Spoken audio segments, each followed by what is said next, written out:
Hello everyone. So we are bang on second week of April and जिस तरह आपको पता है कि अभी क्या होगा अप्रैल अक्टूबर जुलाई जनवरी क्वार्टरली रिजल्ट्स आते हैं right. These stocks and these stocks specially you have to watch out for in these coming quarterly results. उसका रीज़न ये है कि यूजुअली जब क्वार्टरली रिजल्ट्स आते हैं तो एंटिसिपेशन मार्केट में पहले ही आ जाता है कि ये कंपनी अच्छा करने वाली है, ये कंपनी बुरा करने वाली है. जैसे फॉर एग्जांपल टाइटन. टाइटन ने सैटरडे को अभी मतलब 8 अप्रैल को ही अपना एक क्वार्टरली अपडेट जारी कर दिया. It's not the Q3 result Q4 results, it's the quarterly update. Business update आप जब मर्जी जारी कर सकते हो. तो बहुत सारी companies and specially good companies, जैसे अगर आप देखो तो HDFC बैंक ने भी क्वार्टरली अपडेट में बहुत अच्छी कमेंट्री जारी की है लास्ट वीक. तो the ones that have very good accounts and who maintain lineage of share holders and उनके पुराने पुराने शेयर होल्डर्स हैं जिनकी एक कंपनीज बहुत बड़ी कंपनीज है, they already give you an update and share holders gate an idea. कुछ कंपनीज अपडेट नहीं देती हैं, nothing wrong with that. But the point is अब अगले 2 हफ्ते बाज़ार यानी मार्केट का जो डायरेक्शन है that will be to an extent defined by the quarterly results. क्योंकि US फेड की मीटिंग हो गई, ग्लोबल इंडिकेशंस ल्यूकवार्म है, मिक्स्ड है. RBI ने अपना काम अच्छी तरह कर दिया, उन्होंने मेंटेन रखा है स्टेटस को. तो अब नेक्स्ट ट्रिगर क्या है बाज़ार के लिए? And if you look at Nifty, it is sitting between 17,600 around. नीचे सपोर्ट है 17,260, 17,260 सेम लेवल पुराना. ऊपर की तरफ रेजिस्टेंस है 17,800. तो काफ़ी एक पिवटल इम्पॉर्टेंट लेवल पे निफ्टी बैठा हुआ है इस वक्त. तो क्वार्टरली रिजल्ट्स के आने से क्या होगा ना, मार्केट्स को स्पेशली निफ्टी 50 के स्टॉक्स को एक डायरेक्शन मिल सकता है, एक तरफ ऊपर या एक तरफ और नीचे करेक्शन के लिए. वो डायरेक्शन वो ट्रिगर पॉइंट देने का काम करता है तिमाही के नतीजे यानी Q4 results of India, January to March quarter. US में ये Q1 के रिजल्ट्स है. US में भी रिजल्ट्स आएंगे अक्टूबर में, बट वहाँ जैन टू दिसंबर होता है, इंडिया में अप्रैल टू मार्च होता है. तो US में these are Q1 Q1 results, India में अपना Q4 जो लास्ट क्वार्टर निकलता है Jain to March.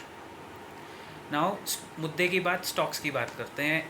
Asian paints बहुत पेन दिया है इस स्टॉक ने. I know a lot of people जो भाई साहब की बात सुन के इसमें फंसे होंगे. हमारे लिए तो बिफोर भाई साहब एंड आफ्टर भाई साहब ए फॉर एशियन पेंट्स ही था, ए फॉर एप्पल नहीं था स्टॉक मार्केट में. It's a great company. अभी भी मुझे लगता है they can bounce back. The 50-year history of this stock tells us that in the bad times ये कॉस्ट मैनेजमेंट बहुत एफिशिएंटली करती है. तो अब देखना है कि इस तिमाही के नतीजों के बाद क्या इम्पैक्ट आता है. Let me remind you, December quarter के नतीजे जब आए थे एशियन पेंट्स के जनवरी, इसी तरह जैन अप्रैल जुलाई एंड अक्टूबर में रिजल्ट्स आते हैं. तो जब जनवरी के सेकेंड वीक में रिजल्ट्स आए थे, एशियन पेंट्स हैड क्रैक्ड या क्रैश्ड भी बोल सकते हो 7% इन 1 डे, 5 to 7% इन 2 days. पहले 5% फिर 2% और बहुत बुरी तरह से पिटा था ये स्टॉक बिकॉज दूसरे कॉम्पिटिटर्स का एक फियर फैक्टर है मार्केट में. तो एशियन पेंट्स पे नज़र रखनी है आपको. Then you have to watch IT stocks and as you know in principle Infosys and TCS. इनके नतीजे अब यहाँ इस क्वार्टर से एक दिशा तय करेंगे. अब तक तो IT स्टॉक्स ने बहुत कमाया बिकॉज US डॉलर जिसमें पेमेंट आती है IT कंपनीज़ को वो US डॉलर में आती है. US डॉलर बैठे बैठे आपने रियलाइज़ नहीं किया होगा लास्ट 2 साल में 75 से बैठे बैठे 82 83 हो गया. तो सारे IT कंपनीज़ के margins, top line specially revenue 10-12% ऐसे ही बैठे बैठे ग्रो हो गए. लेकिन अब 2 साल हो चुके हैं, यहाँ से ग्लोबल बिजनेस रिसेशनरी टाइम्स का इम्पैक्ट इंडियन IT कंपनीज़ पे आ रहा है या नहीं आ रहा है, ये उनके अभी के क्वार्टरली रिजल्ट्स में आपको आइडिया मिलेगा. And that is why Asian paints, Infosys and TCS ये 3 बहुत डिसाइसिव कंपनीज़ है निफ्टी के लिए भी. निफ्टी में और भी कंपनीज़ है, पूरा बैंक निफ्टी पड़ा हुआ है. बट बैंक्स मुझे लगता है primarily HDFC bank, SBI, ICICI they might give you very stellar and good results. Banks में इतना प्रॉब्लम नहीं आएगा. रिलायंस के नंबर्स आपको ध्यान से देखने हैं. और IT सेक्टर में आपको देखना है कि कमेंट्री कैसी आती है, how do the people CEO CFOs का जो प्रेस कॉन्फ्रेंसेस होते हैं, पूरा रिजल्ट्स के बाद उनका एक ऑडियो छपता है, ऑडियो आप यूट्यूब पे जाके देख सकते हो।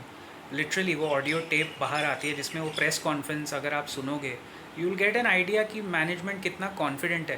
लाइक इन्फोसिस का management has been very confident through last 4-5 quarters. उन्होंने कभी कोई डर नहीं दिखाया है कि हमको बिज़नेस काटना पड़ा या हमको नुकसान हुआ है या ऐसा हुआ। रिजल्ट्स भी बहुत अच्छे आए हैं अभी तक। इन्फी और TCS के रिजल्ट्स बहुत स्टेलर परफॉर्मेंसेस दिया है उन्होंने। सो ये कुछ पॉकेट्स है जिन पे आपको नज़र रखनी है, and let's look at the results one by one. जैसे जैसे आएंगे we'll keep updating you, and please keep profiting. I will see you around in the next video as always.